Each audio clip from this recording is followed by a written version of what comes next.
This is one of the biggest mistakes you can make as a tarantula owner, and I totally fell for it when I first started out. So now, thanks to my own embarrassment, I am going to now teach you so that you will know what is a very big no-no for your tarantula care. Hey guys, it's Patricia from TarantulaHeaven.com, and today I'm going to reveal one of the worst things that you could put in your tarantula enclosures. And if you are new to this channel, I do post tarantula information every single week, along with a Tarantula Tuesday newsletter, which I'm going to leave the link to in the description.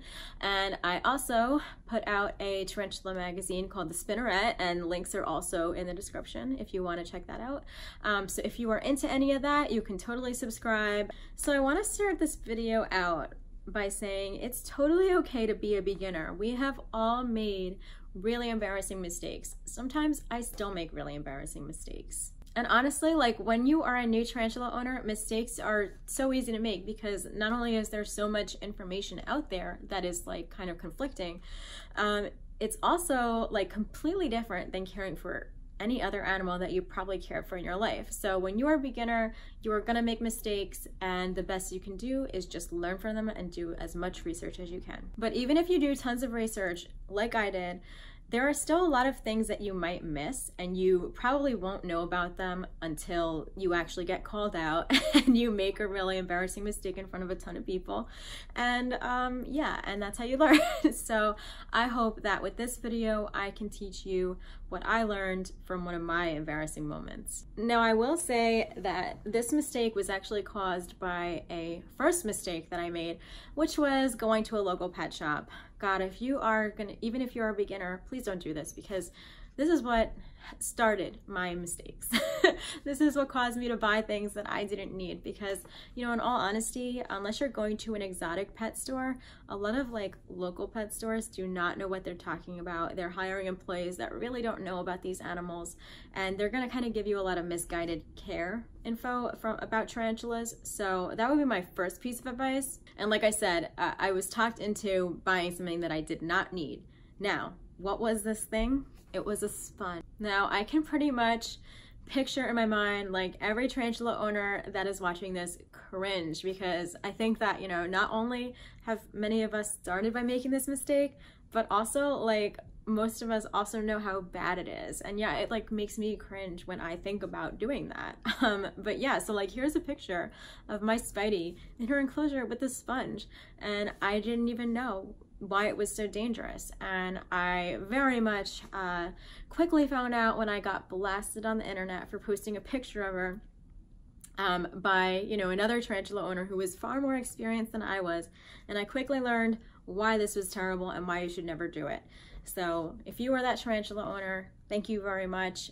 It was hard for me to hear, and I felt really stupid, but you know, I learned, and I really appreciate it. So why are sponges bad? Well, not only are they completely useless, but they're totally dangerous. So first of all, you don't even need the sponge, because unlike what a pet store employee will tell you when they don't know what they're talking about, your tarantula will not drown in its water dish. You do not need to put a sponge in there to prevent your tarantula from drowning.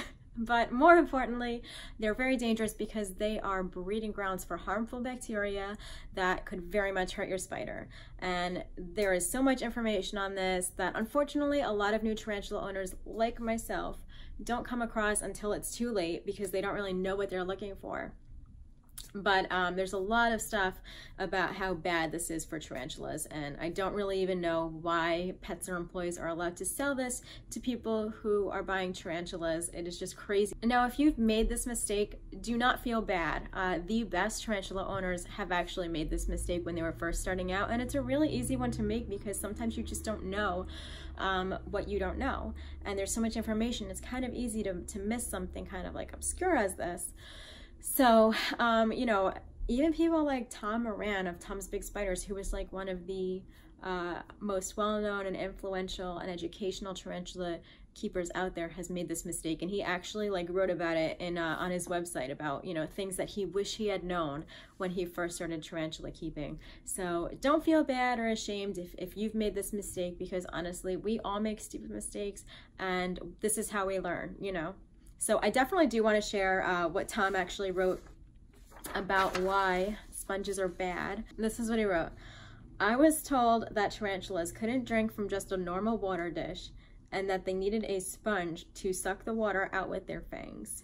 I can't even begin to explain how embarrassingly wrong this is. First off, tarantulas have mouths to drink and eat. Their fangs are meant to inject venom, not to suck up water like two pointy straws. Trust me, I've seen mine drink directly from their water dish many times. Secondly, sponges are incredibly unsanitary and will soon turn a water bowl into a petri dish of bacteria. They serve no purpose in a tarantula's home. Exactly. And I totally agree. Many others would agree. So don't do that. So as you can see, even the best of us learn the hard way and sometimes in the most embarrassing ways. And hopefully no tarantulas were hurt in the process. So the big lesson is, do not put sponges in your tarantulas enclosures. They're one of the worst things you can put in there.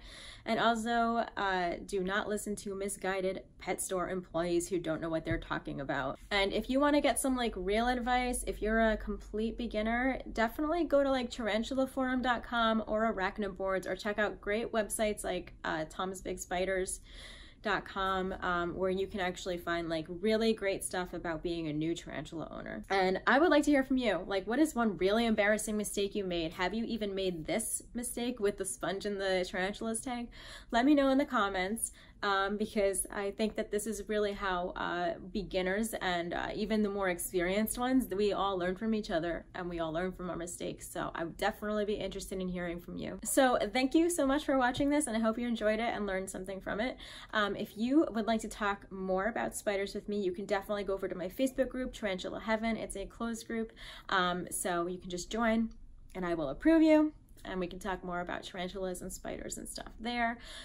You can also subscribe to get my weekly tarantula videos, and you can also join my Tarantula Tuesday newsletter by signing up for my newsletter at the link in the description. I am also working on a tarantula magazine that I just released the first issue of recently, and you can find all of those links down below, as well as my Patreon account, where I create a lot of behind the scenes stuff and also offer like subscriptions to my tarantula magazine.